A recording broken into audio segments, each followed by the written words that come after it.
Boredom might be the most underestimated force in human history. Not fire, not language, not war. Boredom. Because every time a human brain had nothing urgent to do, something strange happened. It didn't shut down. It didn't rest.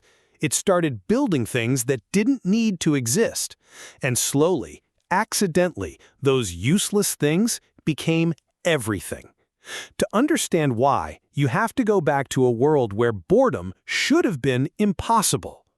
Imagine yourself somewhere in Africa around 100,000 years ago. You are a hunter-gatherer. Your entire existence revolves around finding food, avoiding death, and staying warm. On a bad day, you are starving. On a good day, you are exhausted. Every waking hour has a purpose. Find food, carry water, watch for predators, tend the fire, sleep before something eats you. There is no empty time in this life. There shouldn't be. And yet, there was. Because humans are extraordinarily efficient hunters compared to most animals. A successful hunt could feed a group for days. Gathering seasons meant short bursts of intense work, followed by long stretches of waiting. Anthropologists studying modern hunter-gatherer societies have found something that surprises almost everyone. People in these groups often work only 4 to 6 hours a day securing food and survival. The rest of the time sits open, unstructured, empty. And the human brain absolutely cannot handle empty time. Your brain consumes roughly 20% of your body's total energy. Evolution does not invest that much in something designed to occasionally switch off. A brain that expensive has to justify itself. So when the immediate survival tasks disappeared, your ancestors' minds didn't go quiet. They went looking for problems to solve.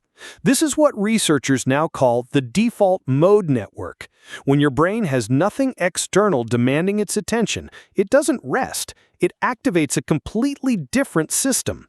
It starts simulating, planning futures that haven't happened, replaying memories, imagining scenarios, asking questions that have no immediate survival value whatsoever. Why does the river change color after rain? What would happen if we crossed those mountains? What does that pattern on the cave wall look like? Boredom is not the absence of thought. Boredom is the brain insisting on thinking anyway. And for most animals, this doesn't really happen. A lion that has eaten recently doesn't sit around wondering about the nature of existence. It sleeps. Its brain quiets. The problem is solved, so the system rests. But human brains kept running. They kept generating. And the things they generated changed everything. The oldest known art in the world is roughly 45,000 years old. A cave in Indonesia contains paintings of pigs and hand stencils made by humans who had no practical reason to make them. No predator was fooled, no meal was secured. Someone pressed their hand against a rock wall, blew pigment around it, and created something entirely useless. Except it wasn't useless. It was the beginning of something enormous. Because once humans started making things for no immediate survival reason, they discovered something their brains were completely unprepared for. Creating felt good. Solving an unnecessary problem produced the same neurological reward as solving a necessary one. Your brain cannot tell the difference between finding food and finishing a painting. Both trigger dopamine. Both feel like winning. Evolution accidentally wired the reward system wrong, or maybe exactly right, because that misfiring reward system meant humans kept making things: carvings, beads, musical instruments, decorated pottery. None of it was survival. All of it was boredom looking for an outlet. And somewhere inside those idle hours, something else started happening. People started talking about things that didn't exist.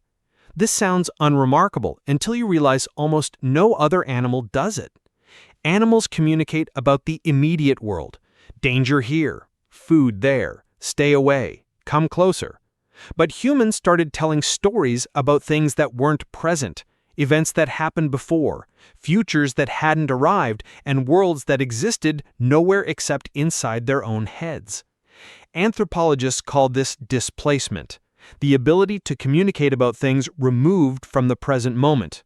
And it required something boredom quietly built over thousands of generations: imagination.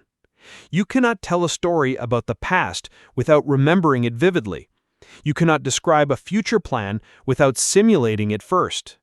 The same mental wandering that made humans restless during empty hours also gave them the raw material for language, narrative, and eventually culture itself. Think about that for a moment. Every story ever told, every religion ever created, every legal system ever written, every scientific theory ever proposed, all required a brain capable of thinking about things that aren't immediately in front of it. A brain trained by thousands of years of having nothing better to do. And then, around 10,000 years ago, something changed the equation completely. Humans invented agriculture. Farming produced food surpluses.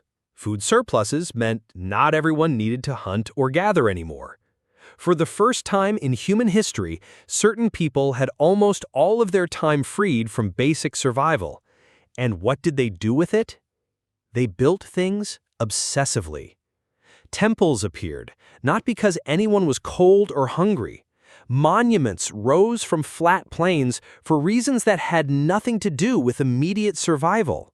In southern Turkey, a site called Göbekli Tepe contains enormous stone pillars carved with animals and abstract symbols, built roughly 11,600 years ago by people who were still transitioning from hunter-gatherers to farmers.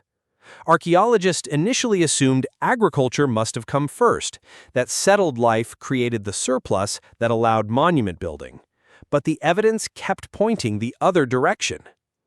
Some researchers now believe the monuments came before full agriculture, that the desire to build something, to gather, to create, to solve an enormous, unnecessary problem together may have actually driven early humans toward farming in the first place. They needed to feed the builders, so they started growing food more intensively. Boredom didn't follow civilization. Boredom may have dragged civilization into existence. Once farming took hold, surplus time exploded. Specialists emerged, people who spent their entire lives doing nothing but thinking, making, or organizing. Philosophers, artists, engineers, priests, merchants, administrators. Every single one of them was, at the most fundamental level, a human brain given permission to be bored productively. The wheel was invented by someone with time to think about rolling. Writing emerged from administrators trying to track grain counts, then slowly became literature, poetry, and recorded history. Mathematics grew from practical accounting into pure abstraction because certain minds couldn't stop asking, what happens if you keep going further? Every leak in human knowledge followed the same basic pattern. Someone had unstructured time, their brain refused to rest, they pulled out a thread that didn't need pulling, and something unraveled that changed everything. Newton reportedly developed his theory of gravity during a plague quarantine when Cambridge University sent everyone home. Darwin spent years doing what looked to outsiders like aimless collecting and thinking before evolution crystallized into something coherent. Einstein was a patent clerk with slow days and a restless mind. History keeps telling the same story. Idle brains build the future. And yet, somewhere along the way, humans decided boredom was a problem to be eliminated. Modern life is specifically designed to ensure your brain never has an empty moment. Notifications, infinite scroll, streaming services with automatic next episodes, podcasts for commutes, music for every silence. The average person today spends several hours daily consuming content specifically to prevent their mind from wandering, which means something ancient and important is being quietly switched off. Because the default mode network, that restless simulation engine that fired up every time your ancestors had nothing to do, still exists inside your skull. It still wants to run. It still generates ideas, connections, and questions the moment you give it silence. Researchers studying creativity have found that mind-wandering reliably precedes insight.